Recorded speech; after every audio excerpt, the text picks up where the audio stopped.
So on behalf of the Biju Janata Dal, under instructions of our former Chief Minister, the party president, Honorable Shri Amar Patnaik, we, the 7 members of Parliament in the Rajya Sabha, and I, a former member of Parliament, we went to give a letter petition to the Election Commission of India at 3:30 today.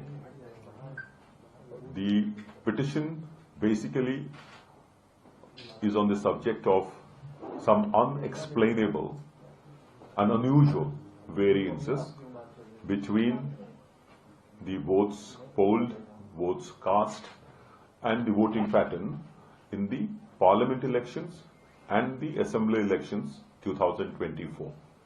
As you would realize, Orissa, besides Andhra Pradesh, was the only state where Assembly elections and Parliament elections were held together simultaneously.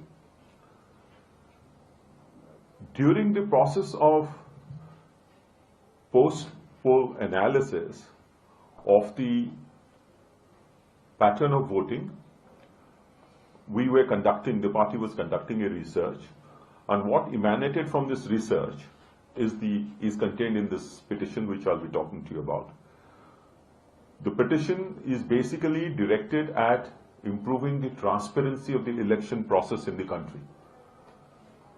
As you know, the statesman that our former Chief Minister Honorable Amar Patnaik is, he was not casting any aspersion on the Election Commission, but basically to tell them that there is a need to get more assurance, there is a need to give more assurance to the people of the state and people of the country at large on the election process itself, the machines involved, the manual processes involved. There are 3 issues on which we have flagged in the letter petition. The first one is the difference in the total votes polled in a booth and the total votes counted from the same EVM. I'll just repeat. It is the difference in the total votes polled in a particular booth using the EVM and the total number of votes finally counted from the same EVM. Now what we found that the Form 17C, which is filled up at the time of voting, is given by the presiding officer at the closure of the polls, and then Form 20 is filled up by the returning officer while counting. What we found is, there are some illustrations that we have given here from the data that was already available to the party and to some of their candidates. Data across all the 38,000 odd booths in the state was not available to us. Now what we have found, and is given in this petition, a copy of which will be shared with you in annexure, is that in one booth, for example, booth number 57 of 84 Fulbani Scheduled Tribe AC, under Kandhamal PC parliamentary constituency, this difference is 682 in one booth.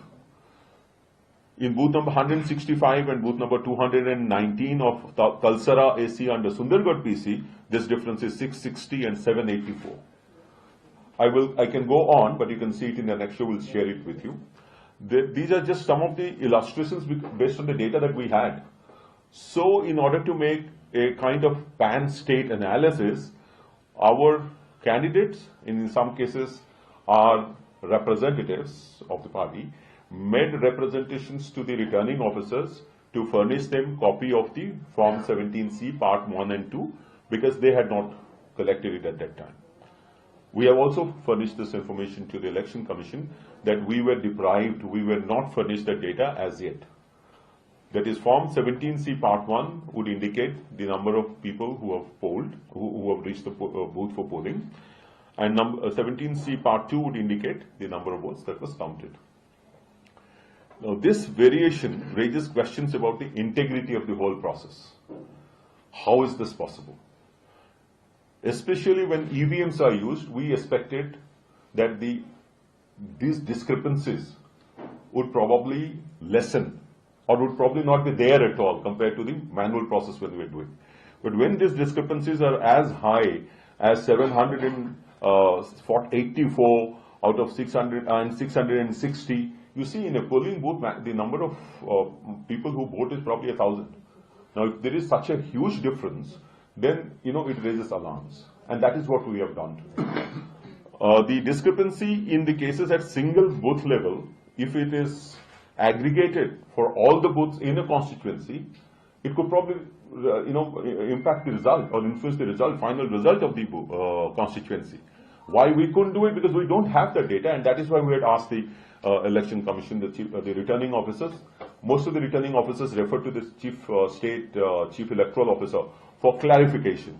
We have indicated this to the Election Commission of India also today, requesting to give an instruction to share this data with the people, with our people who have applied certified copies of the same, because it's a serious issue.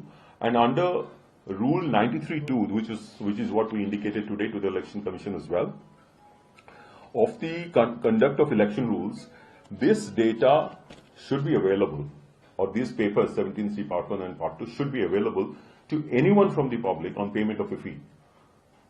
And when our candidates have also applied, it is actually almost serious if it is not furnished to us.